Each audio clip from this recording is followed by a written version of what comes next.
Pada tahun itu, tahun 98, ke kampung saya, itu ada penghilangan, pembantaian bagi para ulama, dakwah, ya, mubalik, ataupun ustadz. Apa itu Pak? Saya bilang, itu ninja, ayo kita kejar. Gitu. Jadi pukul, jedang, gitu. Itu pokoknya keras sekali. Karena, kenapa saya tahu keras? Karena jendela, kaca, ya, cermin jendela itu bergetar. Oke, kalau tidak bisa kena dengan secara kasar, saya akan pakai cara halus. Itu saya melihat atas izin Allah diperlihatkan. Jadi ada dua keris yang terbang melayang. Jadi muter melayang itu dari kejauhan, semakin lama semakin kencang dan melesat ke arah rumah, ke arah kita, ke arah pandangan saya. Kehidupan adalah sebuah perjuangan. Kehidupan adalah sebuah peperangan. Tapi bukan soal menang atau kalah, atau berhasil dan gagal. Tapi mengenai pelajaran apa yang kita dapatkan dari kehidupan untuk perbaikan diri kita dalam menjalani kehidupan. Selamat datang. Inilah kisah hidup Reza Rahasya.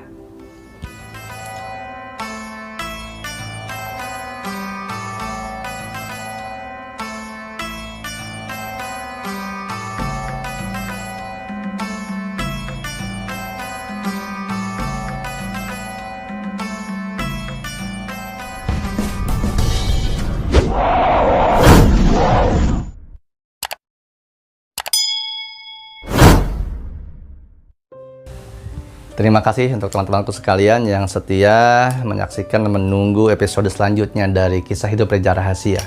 Di episode yang lalu saya sampaikan, ceritakan salah satu pengalaman ketika pindah ke Bandung kembali dan menjalani tahap kehidupan saya memasuki sekolah menengah pertama. Nah, usia sekolah menengah pertama ini teman-teman, SMP, SLTP, ini adalah masa-masa transisi, masa-masa pencarian jati diri, dan masa-masa lingkungan betul-betul menentukan apa yang terjadi, apa yang kita dapati, baik itu pemikiran ataupun perbuatan di masa SMP ini. Maka dari itu, masa-masa SMP, SLTP itu transisi yang sangat riskan, sangat krusial, yang benar-benar harus kita jaga, harus kita perhatikan baik-baik. Dari lingkungan di keluarga, lingkungan pertemanan, ataupun lingkungan di sekolahan. Semoga cerita yang saya sampaikan bisa diambil hikmahnya, dijadikan pelajaran. Jangan ikuti salahannya ya. Gitu. SMP ini masa-masa yang banyak merubah hidup saya, banyak merubah pemikiran saya, dan memberikan pengalaman yang banyak. Karena ketika saya SD kelas 1 sampai kelas 6 itu saya di kampung, di kaki Gunung Cikuray, Kampung Sindangsari, Desa Pamalayan. Di sana tentunya bahasa Sundanya masih sopan, halus, lembut, sopan gitu kan. Dan yang namanya orang kampung pindah ke Bandung itu kan, itu kota ya. Saya masuk itu sekolah SMP di SLTP 38. Kalau sekarang itu SMP 38 itu di sampingnya banyak, ada STM, ada SMK gitu ya. Dulu tidak ada. Dulu masih SMP aja. Itu lokasinya di depan seberangan gedung TVRI Bandung, jadi masuk komplek jalan jauh. Banyak sekali yang saya masih ingat di sana. Salah satunya penjaga sekolah, sekarang udah almarhum itu ya, luar biasa baik sekali. Nah, tapi itu tidak akan saya sampaikan panjang lebar ya, karena itu banyak sekali kalau saya sampaikan dari awal sampai semuanya saya lakukan. Wah, panjang. Saya akan kasih cerita beberapa saja yang sekiranya mungkin bisa diambil pelajarannya ya. Ketika saya kelas 1 SMP, teman-teman, Sekarang saya baru menyadari bahwa ternyata bibit-bibit kritis cara berpikir saya itu sudah ada sejak SMP ternyata ya, sudah mulai berkembang. Jadi ketika saya duduk di bangku 1 SMP, ketika saya mendengarkan pelajaran sejarah, saya masih ingat gurunya Ibu Fatimah namanya. Jadi ketika saya mendengarkan pelajaran sejarah, terutama pas sejarah manusia purba, itu saya selalu nyeletuk gitu dan selalu membantah atau terkenal bandel lah. Bandelnya karena bandel banyak nanya gitu ya. Jadi ketika Ibu Fatimah menjelaskan tentang Pithecanthropus erectus mojacentus, apa Paleojavanesis apa gitu ya, saya udah lupa. Ketika itu pasti selalu ada kan setelah penjelasan ada yang bertanya gitu kan. Saya bertanya, "Bu, saya mau tanya," gitu. "Ya, kamu mau tanya apa?" "Ibu tahu dari mana cerita yang Ibu sampaikan itu benar?" Saya bilang gitu. "Memang manusia purba ada, Bu," gitu. "Memang kita jadi manusia purba," gitu. Saya nanya gitu. Terus ibunya, dia dengan jawab, "Ya ada," kan ini bukunya ada gitu, bukunya ada. "Ya kan Ibu itu dari buku. Ibu dari mana?" Saya bilang, "Kalau misalnya Ibu dibohongi buku gimana?" Waduh. Itu yang terjadi adalah bukan jawaban lagi teman-teman, tapi yang terjadi adalah saya dilempar kapur. Jadi dari kecil kayak gitu tuh. Dari SMP tuh mulai kayak gitu. Nah, dari SMP itu ternyata frontalnya saya banyak bertanya tentang apa yang saya dapatkan dari pelajaran di sekolah. Itu membuat saya di lingkungan pertemanan dilihat gitu. Dilihatnya ternyata bukan dari sisi kebaikan, dari sisi kenakalan gitu. Apalagi ketika saya kelas 1 masih baik ya. Jadi bahasa saya masih sopan, bicara dengan guru, dengan teman. Jadi sangat halus, kan bahasa Sunda ada yang kasar, ada yang biasa, ada yang halus. Nah, sangat halus sekali. Tapi ketika saya berbicara sopan dan halus, justru saya malah diketawakan. Bahkan oleh gurunya sendiri. Begitu. Dan dulu saya, ya mungkin karena dari kampung ya, mungkin masih minder, segala macam, jarang ngomong. Jadi ketika berbicara itu, saya suka gagap. Sekarang pun mungkin masih ada sisanya ya. Dulu masih, waduh parah banget, jarang ngomong, pendiam, terbata-bata, gagap gitu ya. Apalagi dengan ngomong sopan malah diketawakan. Saya heran waktu itu, kok kenapa ditertawakan gitu kan, saya menggunakan bahasa yang baik dan benar tapi ditertawakan. Dan kelas 1 itu saya masih pinter. Dalam artian pinternya masih dapat ranking di sekolah. Cuman ya seperti biasa ya, seperti tadi saya sampaikan, kalau SMP itu masa penjajakan, transisi, masa perubahan, masa pencarian jati diri. Kelas 1 SMP, karena saya pintar, jadi banyak sekali teman-teman saya itu kalau ngerjain PR, saya yang ngerjain.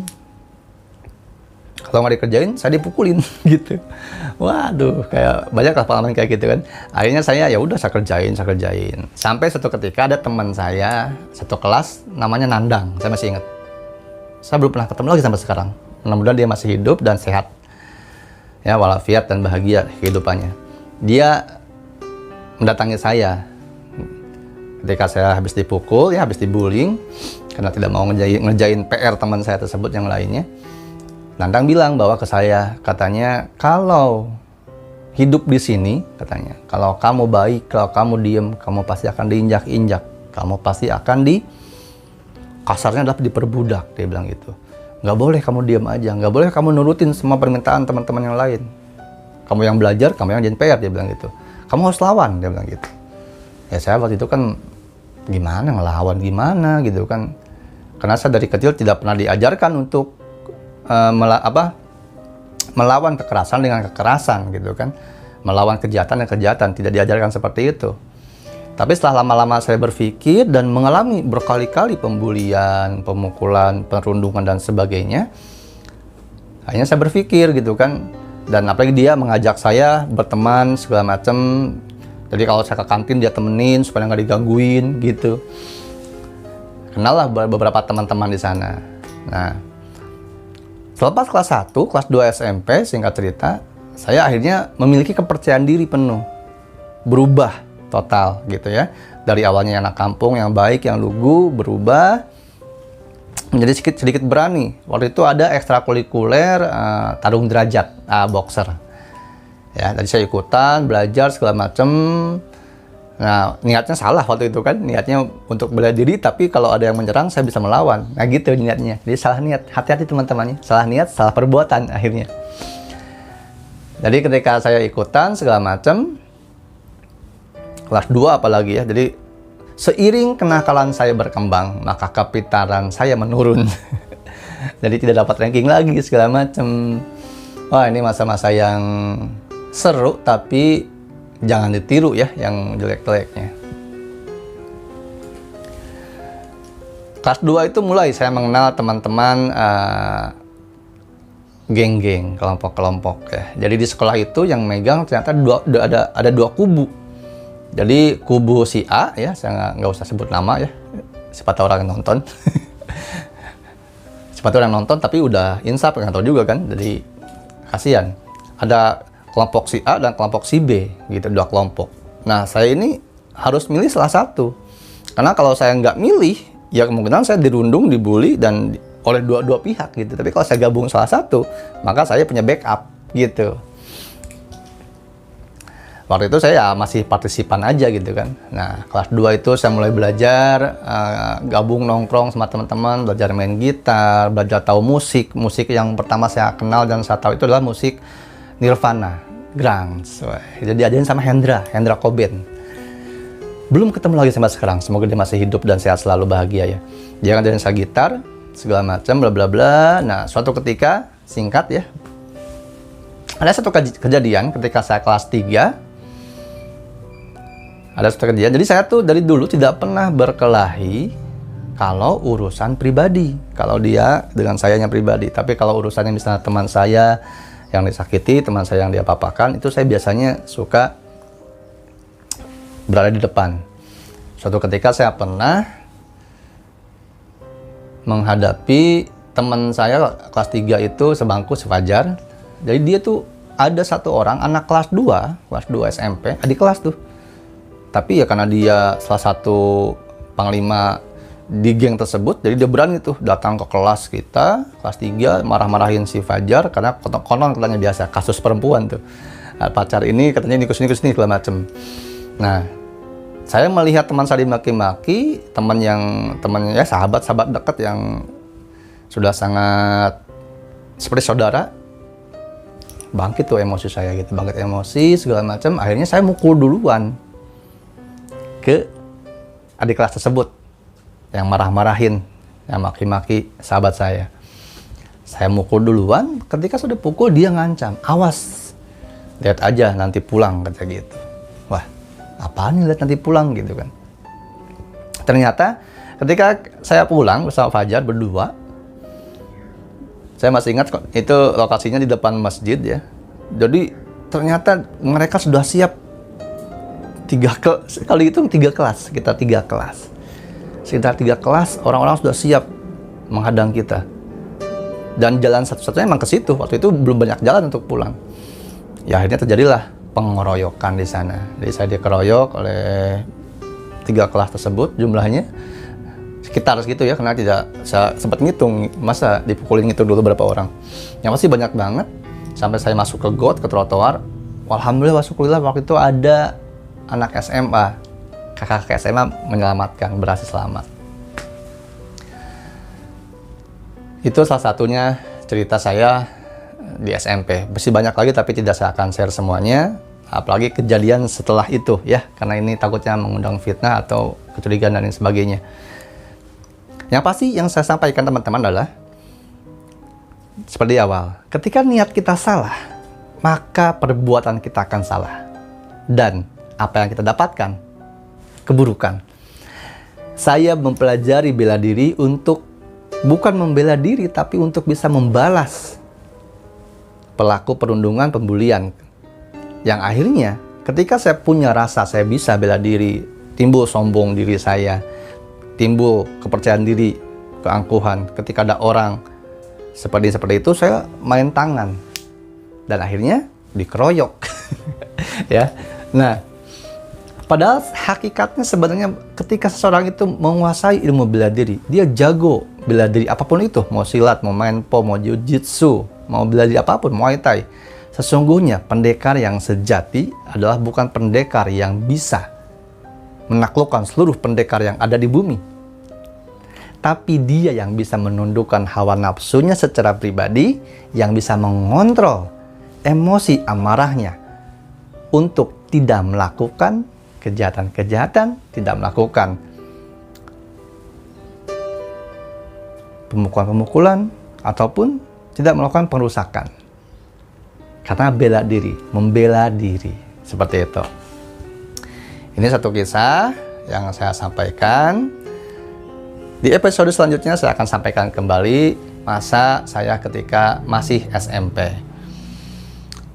Kisah cinta saya perlu nggak ya saya sampaikan? Pacaran dan lain sebagainya. Ya, mungkin nanti akan saya lihat animo teman-teman. Apakah saya perlu ceritakan? Karena masa SMP ini adalah masa yang luar biasa kompleks ya, dari perkelahian, kenakalan, juga perempuan. Nah, kalau memang misalnya ada manfaatnya yang bisa saya bagi tentang perjalanan asmara saya juga, nanti saya akan share kalau teman-teman berminat. Tapi kalau tidak apa-apa. Yang pasti, episode kali ini saya cukup sampaikan sampai di sini saja. Episode selanjutnya saya akan lanjutkan kembali. Terima kasih untuk teman-teman yang sudah menyaksikan konten Kisah Hidup Reza Rahasia. Salah kurangnya saya mohon maaf. Yang salah jangan ditiru. Kalau ada baiknya ambil. Saya Reza Rahasia. Sampai ketemu lagi di episode selanjutnya di Kisah Hidup Reza Rahasia. Kisah Hidup Reza Rahasia akan diupload atau tayang setiap Sabtu malam jam 8 malam. Malam Minggu. Jadi sampai ketemu lagi di malam Minggu depan. Sebuah kehidupan meninggalkan sebuah cerita. Cerita dalam kehidupan bisa kita ambil hikmahnya, bisa kita pelajari isinya untuk kita lebih baik lagi dalam menjalani kehidupan di yang akan datang. Saya Reza Rahasia, sampai ketemu lagi di Kisah Hidup Reza Rahasia.